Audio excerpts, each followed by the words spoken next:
What's up, everybody? It's KB. I love movies. How about you? Wanted to welcome everyone to my latest edition of Open Conversation. Basically, Q&A, AMA, ask me anything, spend some time, and just hang out. So ask me anything movie related, and I will attempt to answer you. Thanks to everyone who sent in some questions beforehand.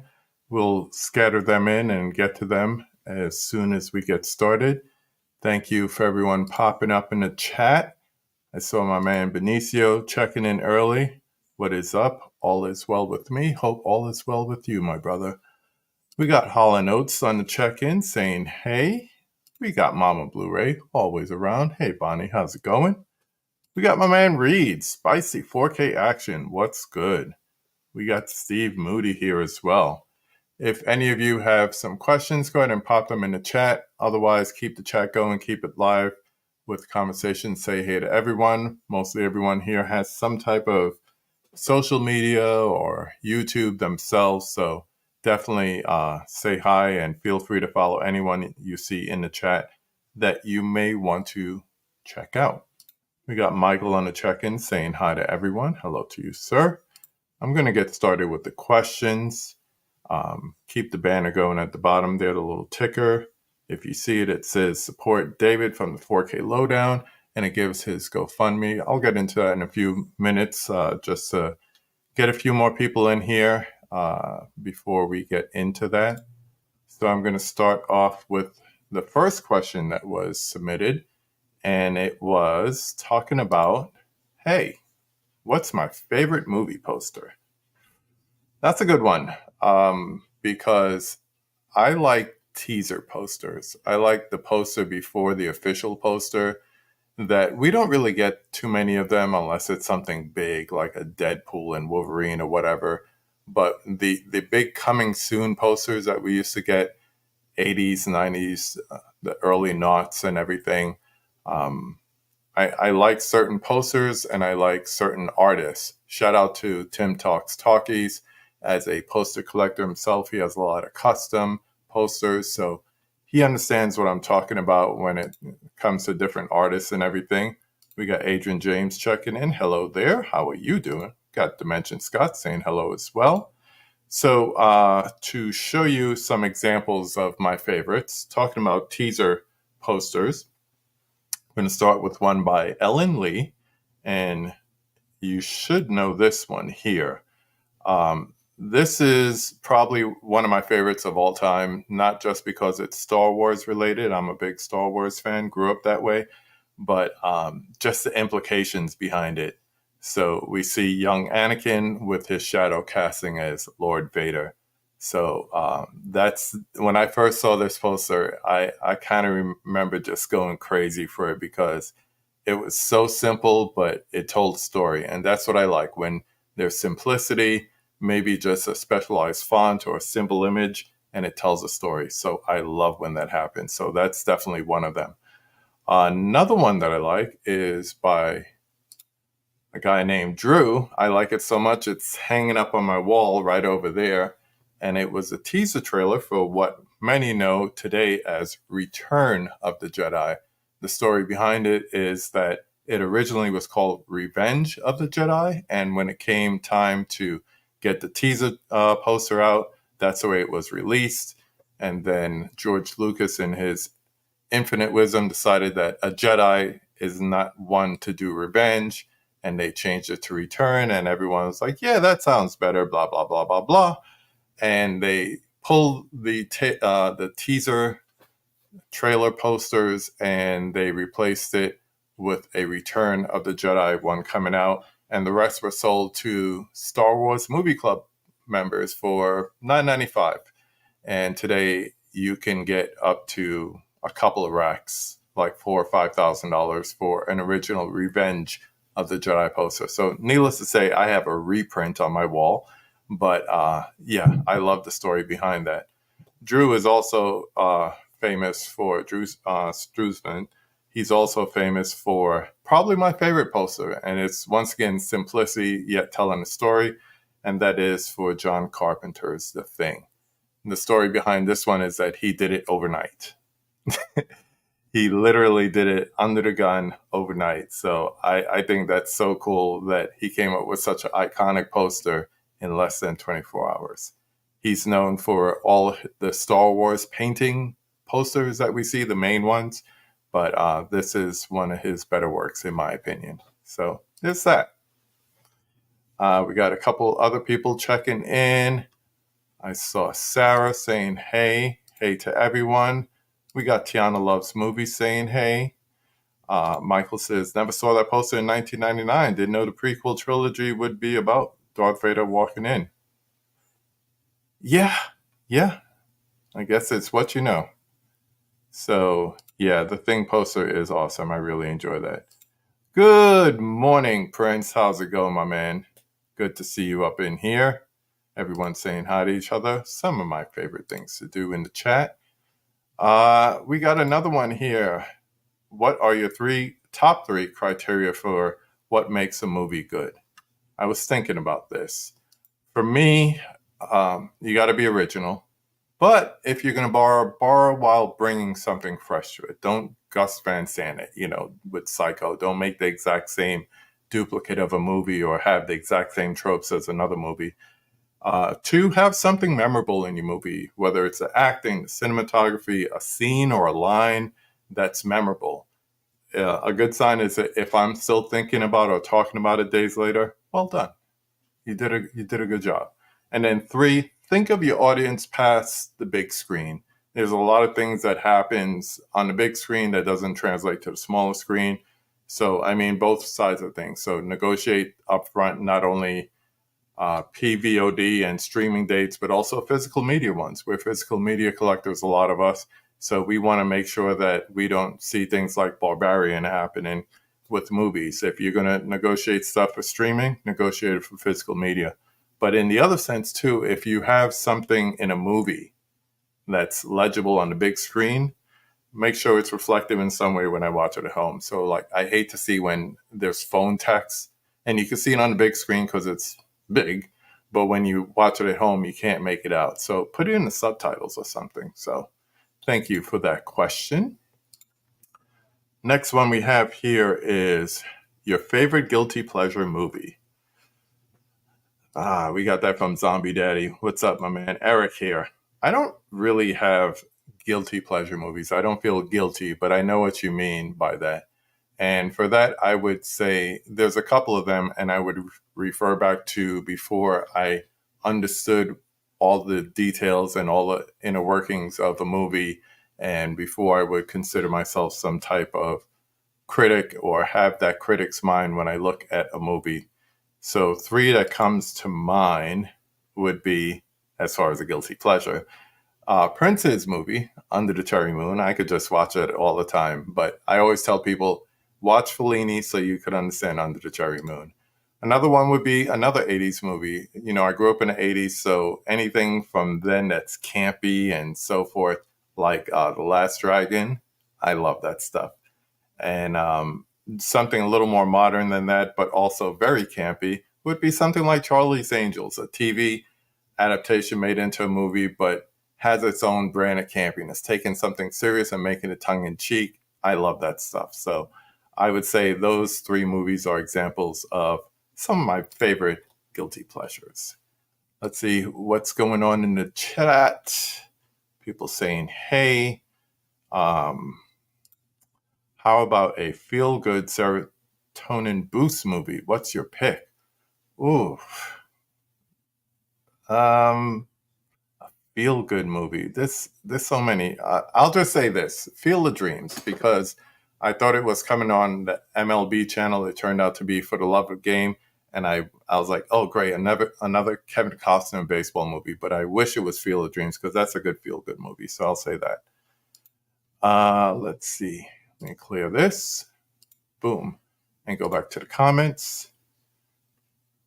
Seeing it is in two ways at the same time. So is hearing a great movie is when the story keeps going and filmmaking is realistic. Yeah, unless you're watching a silent film, there's that. Danger Mouse or Mad Lib? Not a movie question, but I will definitely go with Mad Lib. More variety. He tends to make his beats to fit the rapper or the artist, I'll say. But yes, I will go with Madlib, and in particularly Mad Villainy. Love that album. What's up with Movies with Ryan? Check him out as well. People saying hi to each other. All right. We got some people in here, so you may have seen it before. I had go in here in the ticker. We have the GoFundMe for our friend David from the 4K Lowdown. For those of you that do not know, he has stage 4 lung cancer, and there are other things going on. You could check it out on this GoFundMe page. The ticker is showing it at the bottom here. But if you were to bring it up, you know, it just shows a beautiful little picture here. It shows the goal that he's trying to reach and the people who have donated so far with the story below. Good dude, you know, since the day we first connected, and he's been on the conversation before, we've taken to calling each other second cousins. And it's a lovely term of endearment. And he is a great man and a great family man. So his wrestling name is totally apropos, but he needs our help. So anything you could do to help is going to work. It's going to be helpful. So if you can give, if you can't, pray. If you don't believe, send good juju, good thoughts, good energy, all that good stuff. But definitely keep them in your thoughts. Let us see. Once again, if you have any questions and you're dropping in here, definitely bring them in. See if we can handle them. Let's see. Worst movie of the year for you thus far? I was looking at my letterbox earlier, just in case I got this question. And I have to say, I haven't seen a lot of bad movies this year. And mainly because a lot of things that are coming out because of the strike, some of them are 2023, some are 2024. So I was looking for Infested, which is a spider movie that I saw earlier this year. And the release date is 2023. but we're just seeing it for the first time. I will say the movie that disappointed me the most was Trap. Yes, I love seeing Josh Hartnett and it's M. Night, so it's great to, you know, see another M. Night movie, but it's always, touch and go with him. I really hated Roadhouse. I know some people liked it. My wife had a great time with it. I think my problem is it's very hard to avoid comparison. And we just finished watching the Vinegar Syndrome Roadhouse 4K with the original one, the Patrick Swayze one. And to go from that to the Gyllenhaal one, it's like, ooh, maybe I needed a little space between it because just going from that to that was like, oh, yeah, I did not like that movie. It was, and I keep saying the same thing. Anytime I watch a movie and I don't like it too much, I'm like, I got to give it another chance. I got to give it another chance. I said the same thing with Furiosa. I thought it was okay. Everyone's saying, oh, they nailed it. It was great, blah, blah, blah. I'm like, I got to give it another chance because it wasn't all that to me. So that's what I'll say about Roadhouse 2024. I'll give it another chance. But right now, it's in the running for the worst that I've seen this year. Thank you, Bonnie. She's telling everyone, go ahead and hit the likes. So definitely do that. We got Jeff K checking in, saying evening. Good evening to you, sir. Let's see. People going back and forth about their movies. Definitely discuss it in the chat as you see questions pop up. You're going to have your own idea of things. So, yeah, definitely. Tiana says, I have to agree with on that one. It was hard not to compare them. Yeah, especially watching it back to back. I shouldn't have done that, but it's been a while since I had seen Roadhouse, and that VSU set is so beautiful. I was like, let me break into this and throw it in, and the transfer is lovely. So I had all these positive thoughts going on about a very cheesy, campy movie, Patrick Swayze and all that, and I'm watching it, and then all of a sudden it's like to go from that to like. And I was watching it on Amazon Prime, and going from 4K to Amazon Prime, it was like, eh. So, yeah. Let's see. We got the monkey in here. To the man who was gone for a month and 20 days. Thank you. Your return is up there to me as greatest return as Josh Hartnett's return in Trap and Oppenheimer. My favorite thing is Salika in 4K. Seeing a trap and a return. Not bad. Shout out to the monkey. Always with the great intros. Good to see you. We got Nathan Jones in the check-in saying, yo, check out specifically Blu-rays with Nathan Jones. I'm really enjoying his new series, his Film Journey series, where he is actually giving you a weekly view of exactly what he is watching. You think about it, we buy a lot, especially physical media collectors, and it's a matter of sitting on a shelf or actually putting it in your player and watching it. And not just to watch it, but just to add to that and give a little criticism to it is really cool. So I definitely like what Nathan is doing. Pre-ordered Trap since I can't get the soundtrack on physical only. Yeah, that's interesting. You would think that that Knight would do that for his daughter and have the entire soundtrack available. So yeah, I don't know. They do things weird sometimes. This I could get with. Thoughts on Kill, the Indian action film from Lionsgate.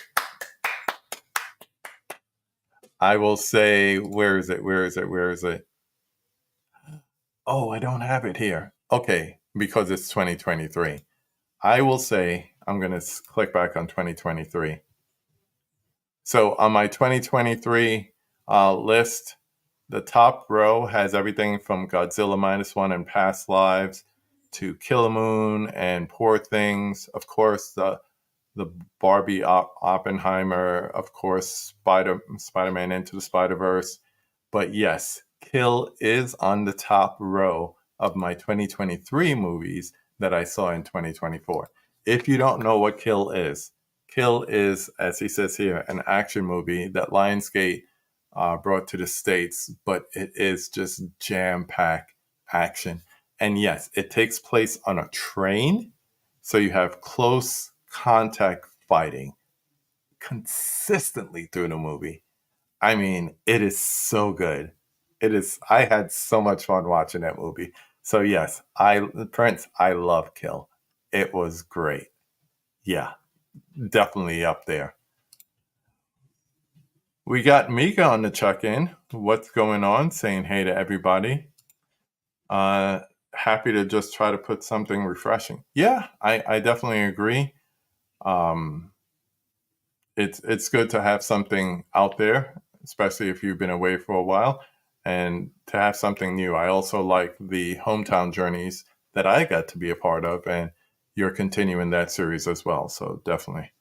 I would say that Kill was not my first taste of Indian cinema, but it's definitely one of the better ones that I've seen recently. Hope you had a great birthday. Yes, I did. My birthday was Saturday, August 17th, and I had a great time just all week, really. I started off on Monday. I went to the Childish Gambino concert here in Kansas City. Shout out to the third KB, my daughter.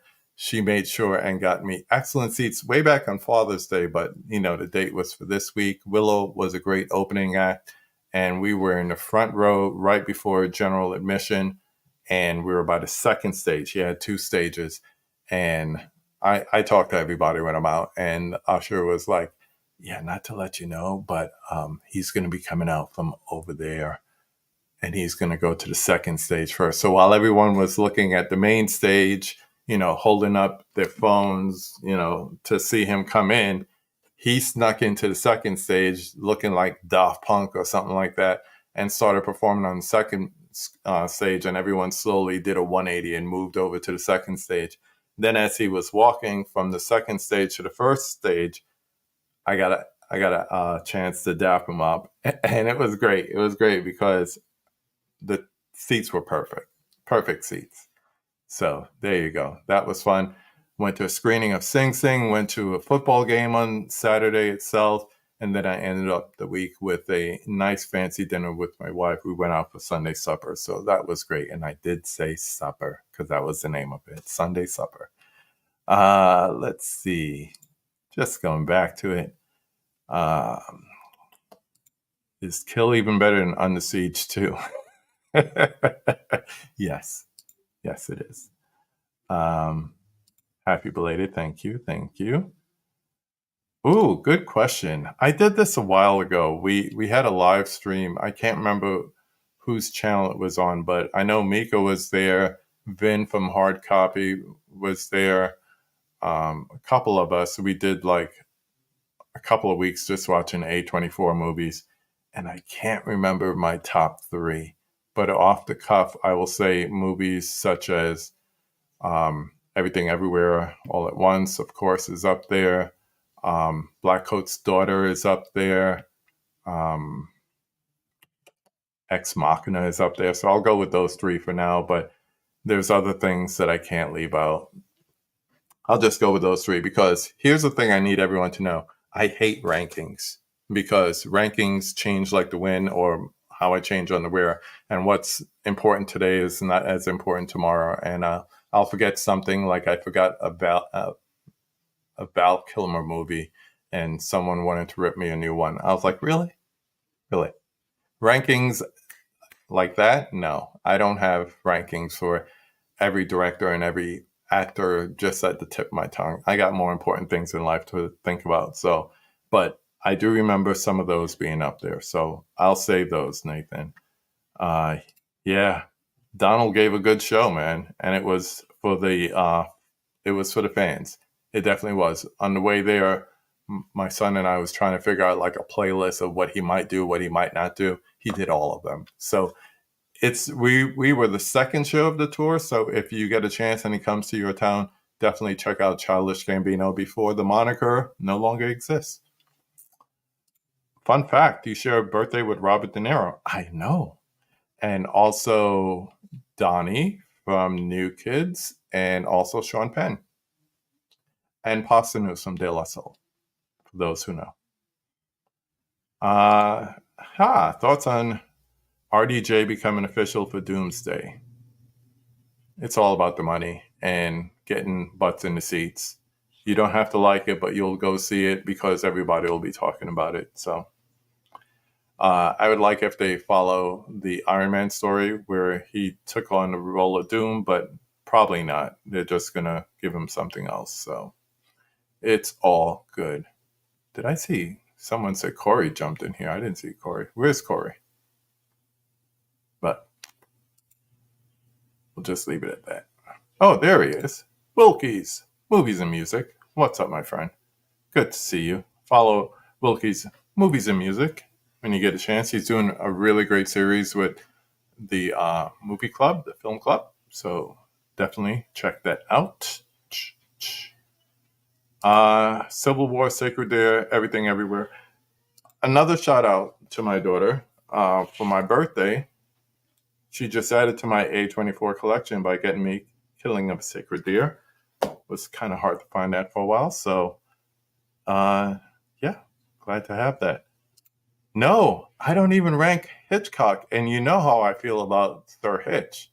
I have my favorites, but it's not a matter of rankings. The ones that I put up there would be things that people know, like the Psychos and the North by Northwest. But then it also includes other things like, more, lesser known things such as Strangers on a Train or, my favorite. Oh, I can't reach it. My shelves are still messed up from the flood I had down here. But Shadow of a Doubt, definitely up there as well. Mentioned your channel. Well, thank you. I don't know the reference, but thank you anyway. Jared Runner, long time no see. Happy to have you in here, young sir. Good to see you as always. Trying to catch up here. What's a series you've been binging? Ooh, I haven't been binging a lot of TV lately, which means I have a lot of TV to binge. I would say up until recently, them dragons, as we call it in the hood, I've been on them dragons, but that has officially ended. I still have to see Andor.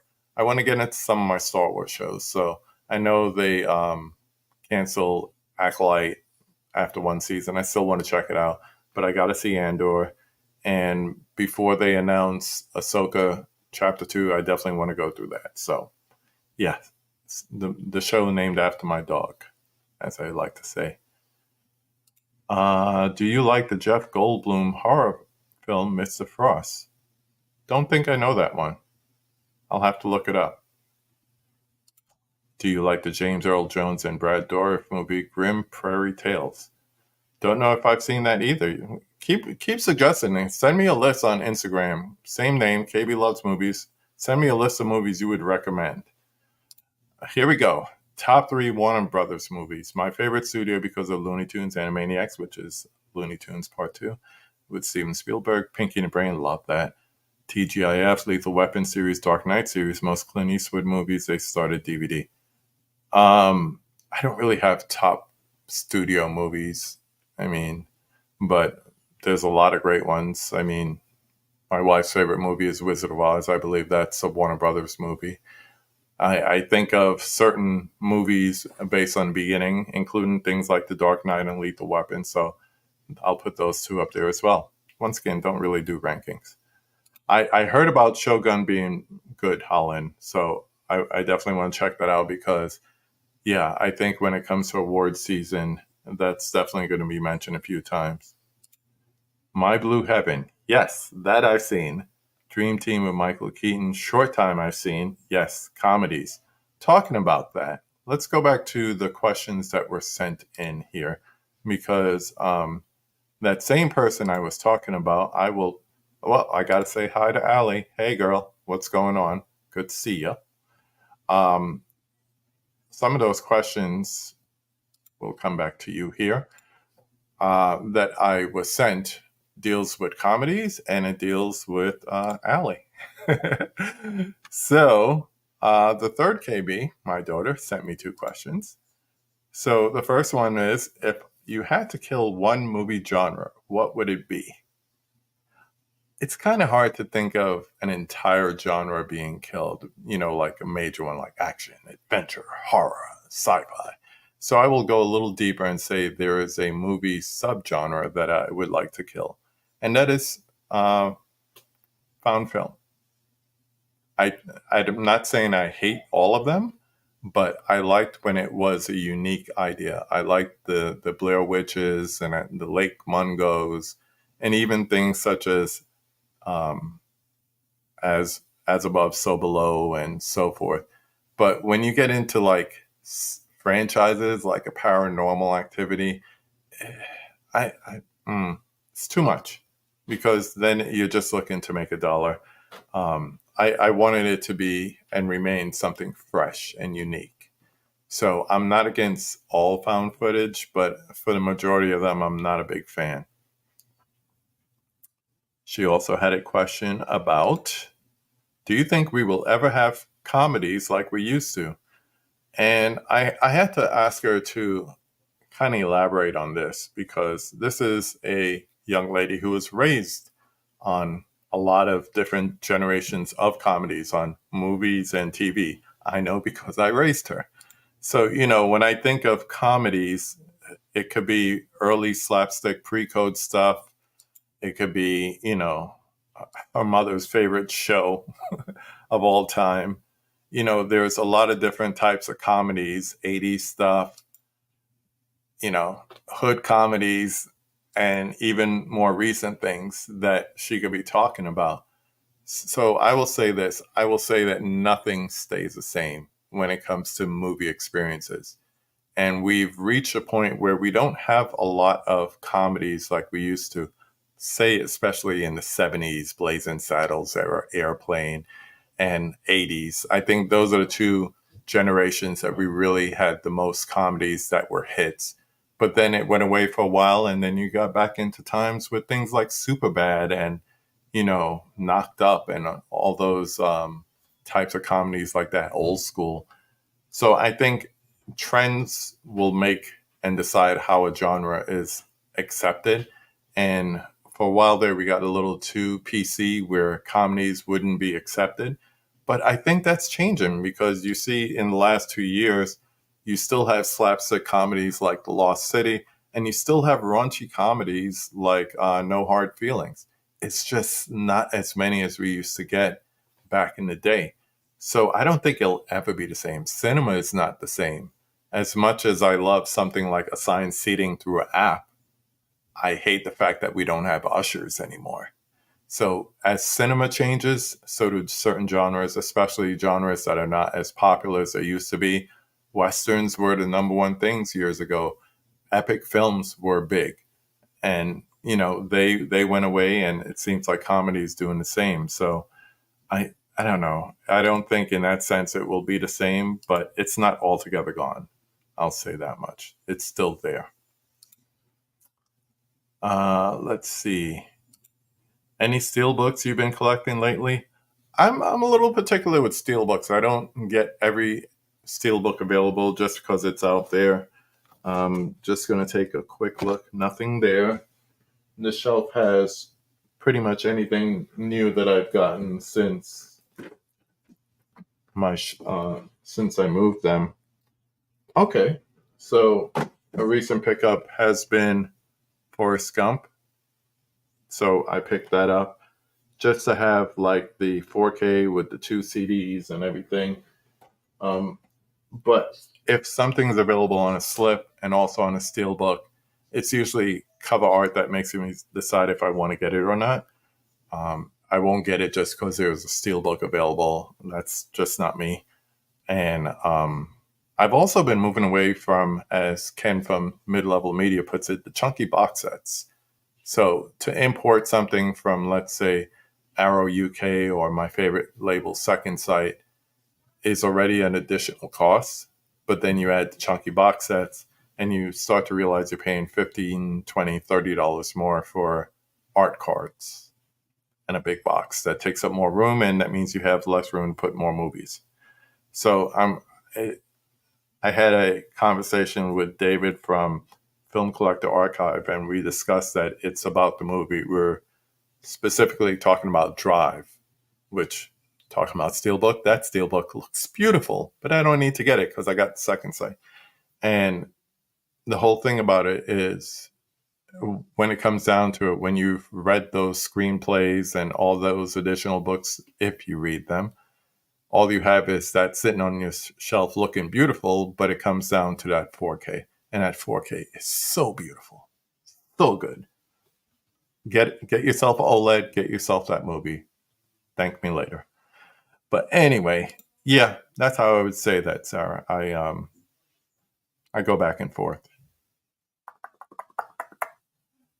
talking about the different shows to watch. Let's see. Still talking about Warner Brothers. So let's see. I think I would get rid of musicals. Great time to bring up Allie's question.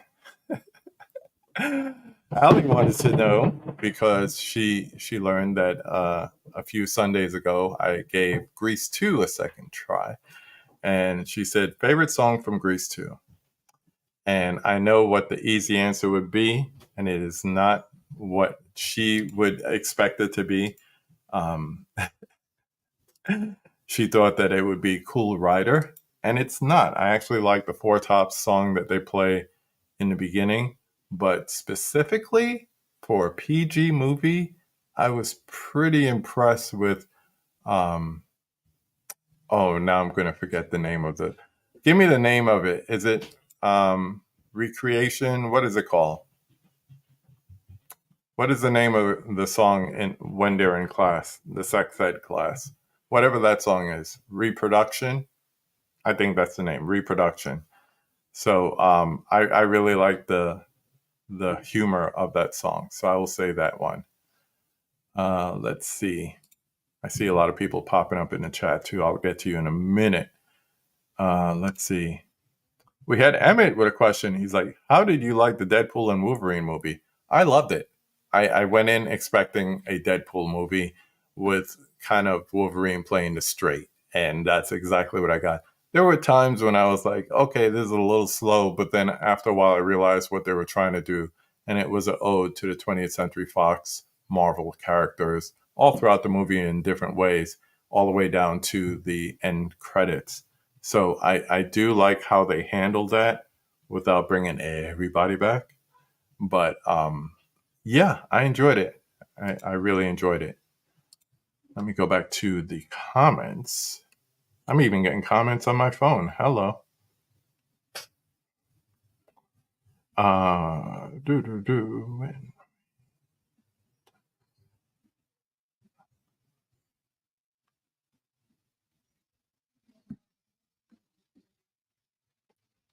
Go ahead and talk amongst yourselves. Chat amongst yourselves. This one I'm not going to answer on here. Some questions are private. So let's see. Yes, the found footage. Let's see. Got to split and edit. Thank you for stopping by, sir. Let's see. There's Eric. I just answered your question before, man. But thanks for stopping by. So Mika says Westerns all day can go. Does that include Logan? Because that is a neo-Western. Look at it any which way. That's a neo-Western. So let's see. Found footage, yes. Yeah, I miss old comedies too. That's for sure. That's for sure. Yeah, 30s and 40s plus 70s, 80s, 90s had strong comedy. They really did.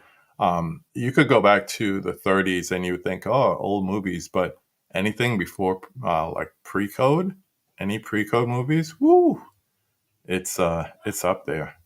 It was up there. We don't have real changes either. Yeah, because everything's digital on a hard drive. You don't even have a projectionist for most theaters. Everything is digital. I remember going to Gone with the Wind and there was an intermission. Yeah, and some of those movies that used to have intermissions are shorter than the ones that are out today. So, talking about steelbooks, Evil Dead steelbook is so beautiful, but it's way too much money. Yeah, I think as we get less and less places to purchase in person our movies, the more and more you're going to see kind of like a monopoly on price. They're not increasing the price because of inflation or whatever. It's less people working on more things with a small audience buying them. So, not to say it's dying. I hate that whole statement and argument, but it's just that they're going to try to get you because you're a captive audience. We're a captive audience. We got Culture Training in house. What up? What up? What up? Salute my dude with the Yankee fitted. Gotta love it always. Back to school again. Yes, and reproduction. So much fun. Yes. Where does the pollen go? Yeah. Um, did I see Alien Romulus yet? Best movie so far. Ah, I did see it. I enjoyed it for what it was. I think Freddy Alvarez did a great job with it. But for the most part, I thought it was the greatest hits. The problem with being the seventh film in a franchise is it's hard to be original, and I didn't expect it to be original. With the intensity of the trailers, I just said this better be good. And if you've seen Don't Breathe or that Evil Dead, that 2013 Evil Dead, you know that he is really good at building suspense in a horror movie. So I think that's what he brought to Alien Romulus. And for that reason alone, I thought it was good. Not great, good. Adam Kahn with the hello. What's up? What's up? What's up? Thoughts on Taylor Swift not being in Deadpool? I was disappointed. I'd like to see Dazzler as a character in the Marvel MCU. So yeah. Let's see. Do you have a problem with 4K? I find they skip all the time. Never had problems with Blu-rays. I still believe Blu-ray is the most stable of the formats. I mean, we went from DVD that, one bad drop and you might as well start playing hockey with it to Blu-ray, and it was so. I mean, I have scratches on Blu-rays that still work without a hiccup, anything like that. And I know we were talking about Dark Knight before. On Oscar Sunday, I put my Dark Knight 4K in my Sony player, and it was so loud. And yes, there are times when movies will skip and jump. And of course, if someone says it, well, it never does that on my $900 Panasonic on my Oppo. Great. If you got another one, send it my way. But short of me getting an Oppo that is out of, production, or a Panasonic where I could set all the things from the play itself. A lot of 4Ks are unreliable in that sense. But for the most part, I would not trade the quality, the fidelity of it compared to a lot of Blu-rays, especially older Blu-rays. You stop and you think about when the first Blu-rays came out and they had that you can play this on your PS3 thing. It was a long time, and some of them are pretty troublesome, but they are durable.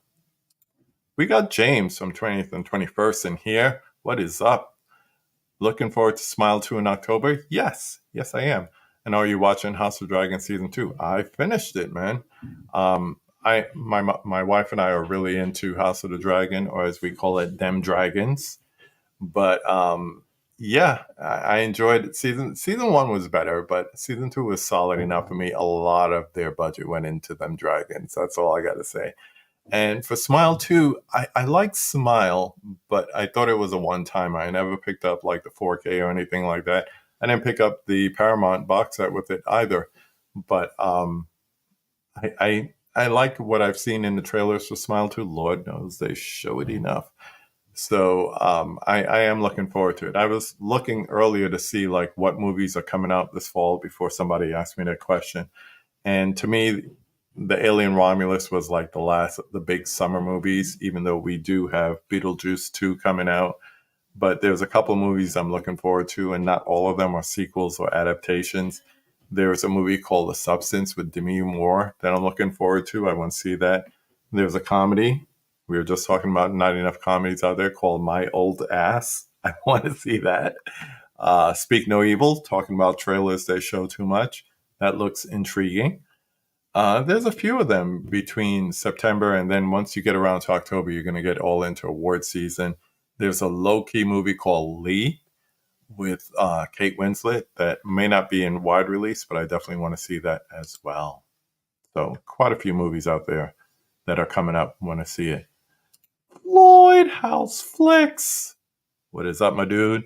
Great to see you as well. What's up to the chat? Check out Floyd House Flicks. Up and coming on WhatsApp. On WhatsApp. Oh my gosh. Shout out to all the international phone users.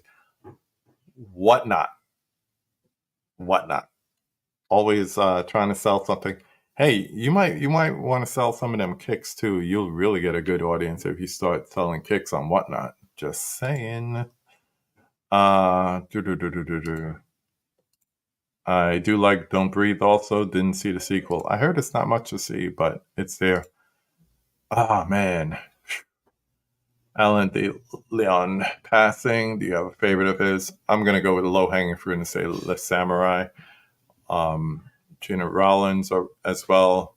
I just recently rewatched Women Under the Influence, and oof, what a tough movie, but she's so good. She goes through so many changes in that movie. So anything that she does Cassavetes related, but yeah, that one for sure. For sure. Prince, I didn't see Borderlands. I'm going to wait for streaming on that one.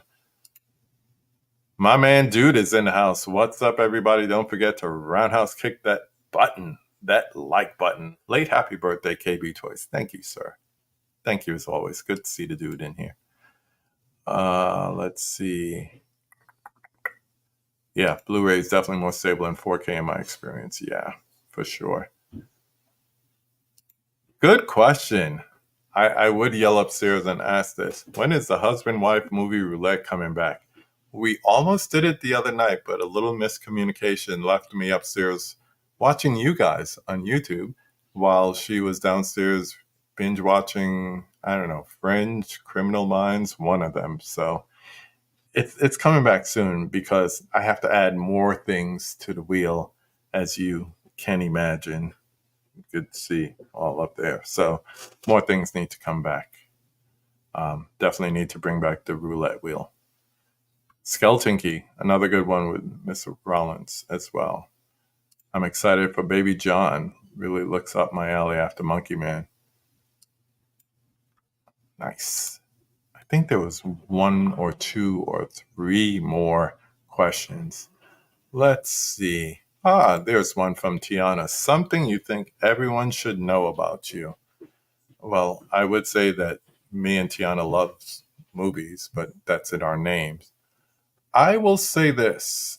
I am an introverted extrovert. What I mean by that is I do get energy from people. I think it's part of the reason why I started this channel. But to quote the great poet Kanye West, I can be alone and enjoy the company. A lot of times I'm down here, I'm watching a movie, and I'm just happy. I am so happy because no one else is around me, and I'm okay with that. I don't need people around me to feel like, life is worth living and all that stuff. I could just chill by myself, spin some music, listen to some music, watch a movie, watch your YouTube channels, or go through Instagram, chat with a friend on the phone. You know who you are. And yeah, I could just be happy just by myself. But, I know there are extroverts that need people to be around them to feel that energy. I'm not one of those people. So I'll leave it at that. We got my girl, Nerdy Film Girl. Out of any movie that have come out before you were born or not old enough to see in theaters, yeah, RoboCop, would you have liked to experience with an audience for the first time?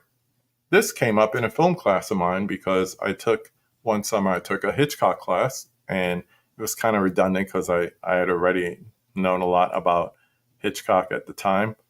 But 1960, wasn't born yet, wasn't thought of yet.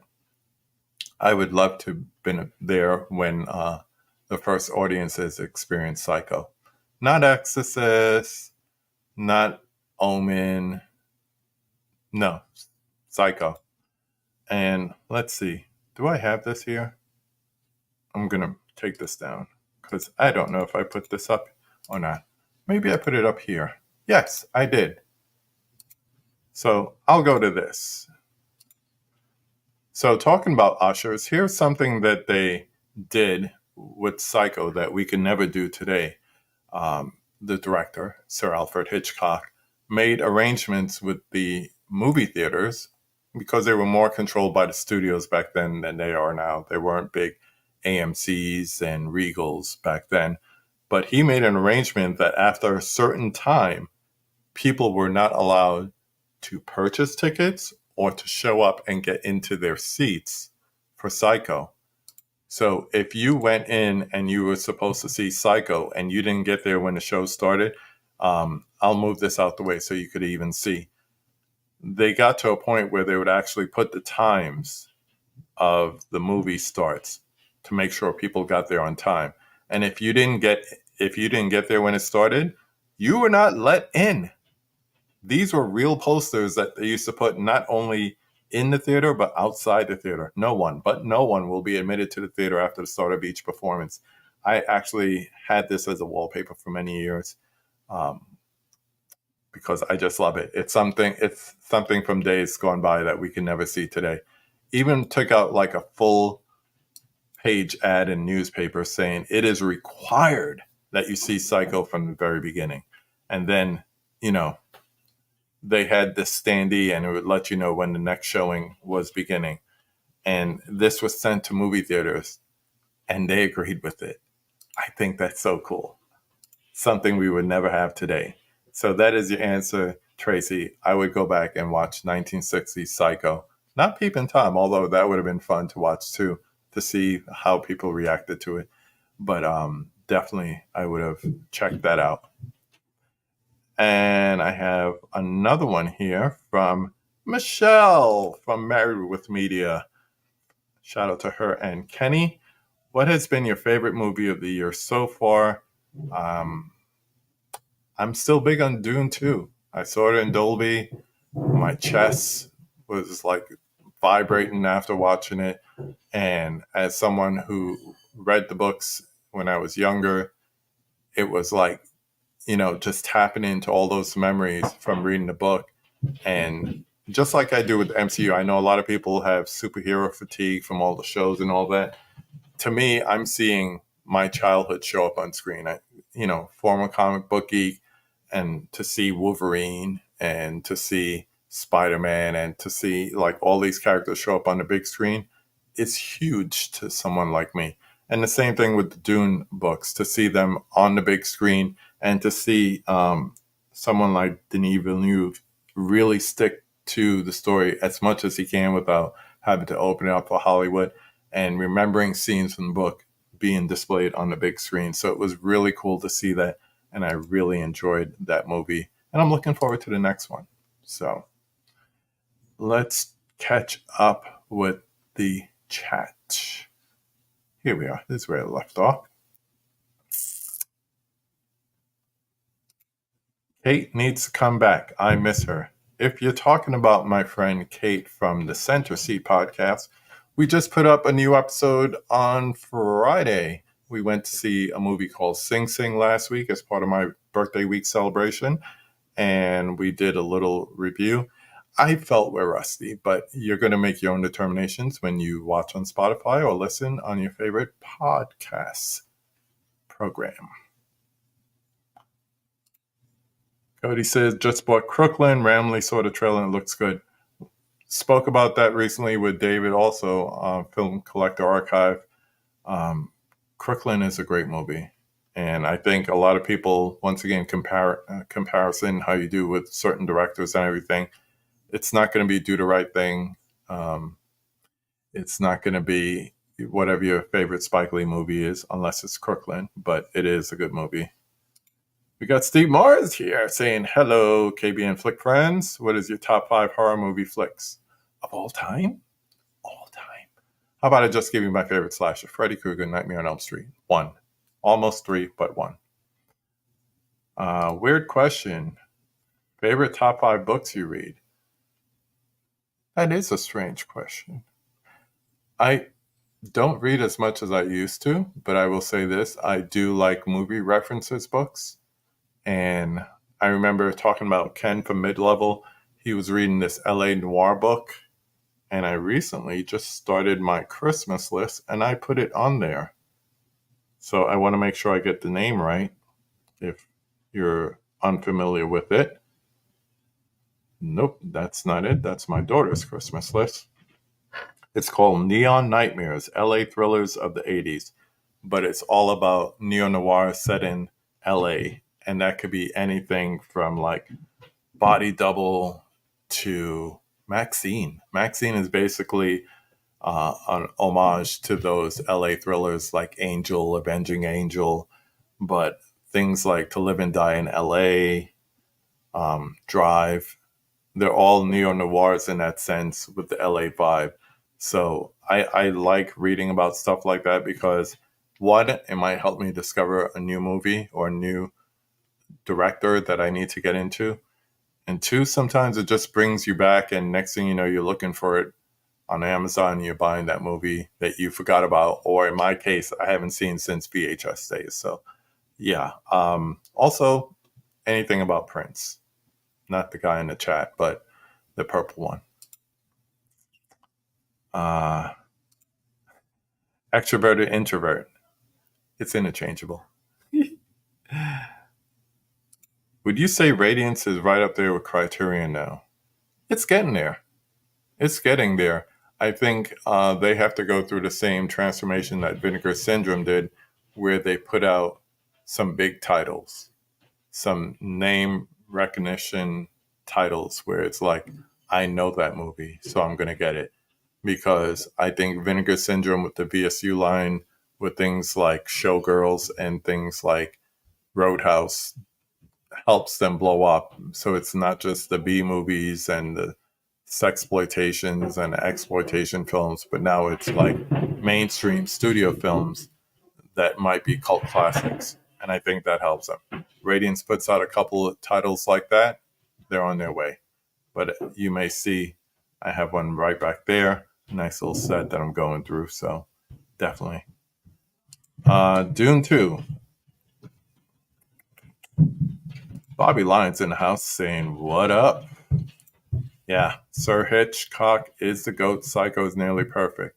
And the thing is, if you like Alfred Hitchcock Presents and then you watch Psycho, same crew, same type of background. So it's almost like an extended edition of Alfred Hitchcock Presents, and vice versa. If you like Psycho and you've never watched an episode of Alfred Hitchcock Presents, go treat yourself. The Wrestler or the Iron Claw? I want to know your side. I will say this: I still haven't watched the Iron Claw, so for now I'll say the Wrestler until something changes my mind. Favorite living director working today? Spike Lee. You know that. That's easy. Let's see. People saying hi to each other. Scott Adkins or Frank Grillo? Good one.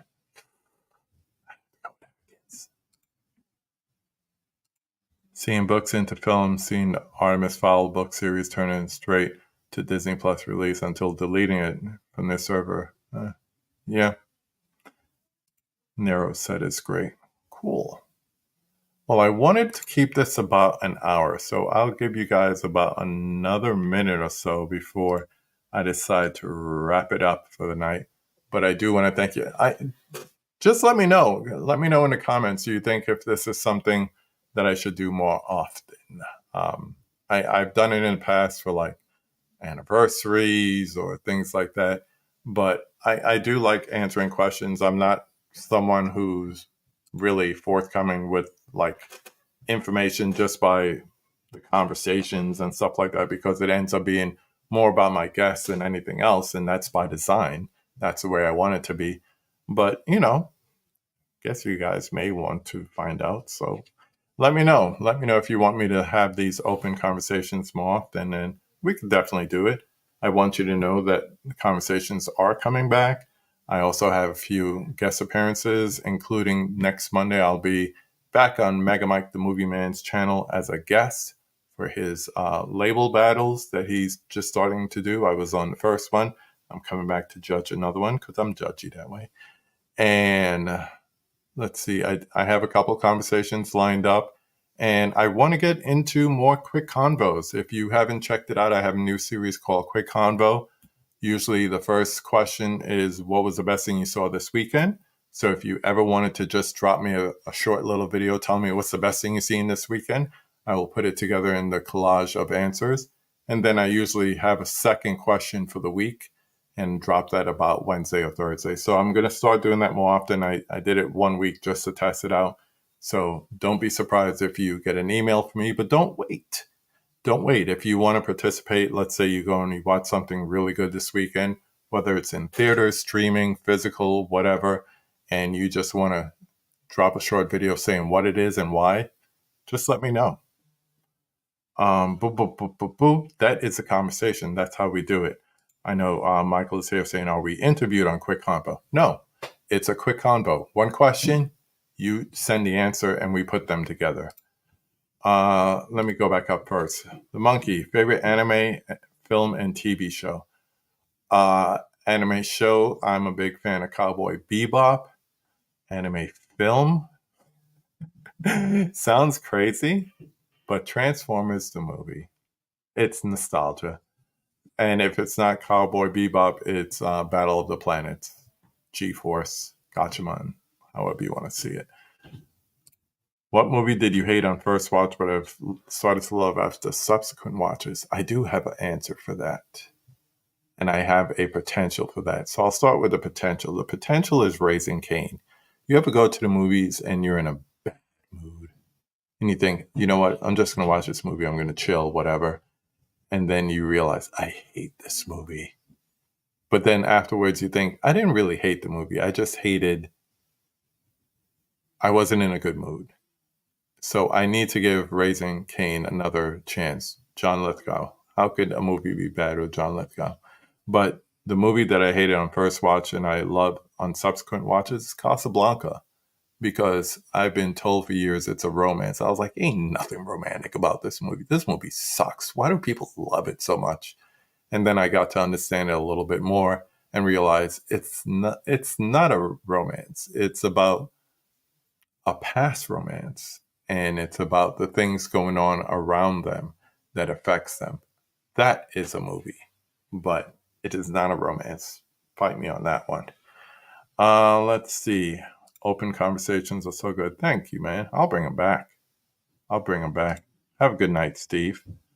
Yeah, definitely do the quick convo. Like I said, this weekend, whatever you watch, send me a video by Monday night, just saying what the best thing, one thing, the best thing that you watched this weekend, and I'll throw them together, and then I'll send you the follow-up question for later in the week. I've heard this. My son has told me try this one too. So he wherever he goes, he has his Crunchyroll login ready to go. So yeah, he's all into the anime. Okay, here's confession time. I've never seen all of Sleepaway Camp, and I haven't seen any of the sequels. And I need to remedy that because I know the famous scene at the end, blah, blah, blah. But I really need to watch that movie from beginning to end and pay attention because, like, I used to work at a video store and there were ways you could watch a movie and work and get paid, but I've never watched it sitting down beginning to end. And there's a couple movies like that. I'm starting to remedy that because now those VHS and early DVD movies are coming out on better formats. So I would like to see Sleepaway Camp from beginning to end. But for now, I'll say Dr. Giggles, especially now that it makes me think of Cody. Boo, boo, boo. Favorite Kubrick film? There's my man, Vin. You would come in with that question. Damn you. I am still gonna say 2001. I know. I could go so many different directions. I could go Shining. I could go Clockwork. This is why I hate rankings. This is why I hate rankings. Yeah, I'll say 2001 because I understand it now. Yeah, working at a video store is fun, man. The hardest thing I had to do is they taught me how to pop the tops of the VCRs. So when people would say that they were stuck in there, I forgot how much we used to charge them. I think it was like $20, $30, but I would get half if I did it. And I had them done before the owner came in at night. So I would sit there, watch a horror movie because nobody came in the day as far as kids. And yeah, I would just watch that. So yeah, I would watch movies. Cobra or Cliffhanger? That's all I'll say. Better decade for movies, 70s or 90s? 70s. Mainly because you had more risk taking in the 70s. You had the advent of the new Hollywood, all your Coppolas, your Spielbergs, your Ashbys, and they all came into Hollywood at the same time, coming fresh out of film school. And all these classics that we hail and hold in high regard, they can't compare 70s to 90s when it comes to the classics. Do you have Snapper DVDs in your collection? Of course I do. It's called Warner Brothers. But here's the thing. I see a lot of people today collecting snappers. That wasn't a thing back in the day. It was like, oh, this is how I have to open my Matrix. Oh, Negotiator. Okay, great. Oh, Lethal Weapon 4. This is how I have to open it. Big whoop. I love the 70s. Yes. And I was born in the 70s, so I got love for it that way too. Kurt Russell or Billy Zane? I will lead you to the conversation that I had last spooky season with Horror Macaroni, aka my friend Lisa. And you'll find out the answer to that question. I'll leave you in suspense for that one. People still saying hi to each other, so that's a good thing. I think I answered all the questions. I am going to double check. Thank you for everyone who sent in questions before. We still got the ticker going at the bottom. If you wanted to check out David's page, Second Cousin David, you could go find him at the 4K Lowdown. He has 2 shows with Turner Fan, my man Rich, Turner Fan 77. They have the Faces Radio podcast, and they also do one where they talk about new movies and they rank them. So definitely check out some of their stuff there. If you don't know who David from the 4K Lowdown is, great guy. You could also go back and check the conversation I had with him a while back. But he needs our help. He needs our help in many different ways. However you can help, 5, 10, 50, whatever you could throw out there, that would help. And of course, thoughts, energy, spirits, juju, prayers, whatever you believe in, send his way. It's all positivity. I think I answered all the questions. Just want to make sure. Don't want to miss anybody. Yeah, we're good to go. So once again, I want to thank everyone for hanging out. No movie needs a sequel. History of the World Part 2, the real version, not the TV one. There you go. Better decade for TV shows. This is where the 90s will win. The 90s. Okay. I'm going to go and get some food. So once again, I want to thank you, everyone, for stopping in tonight, for your questions. Leave some comments if you think we should do this more often. And definitely think about leaving a video for the quick convo. I'll put it out on Monday. Just answer, what was the best thing that you watched this weekend? One thing, cinema, streaming, physical media, whatever it is. And I'll catch you next time. Go watch a movie.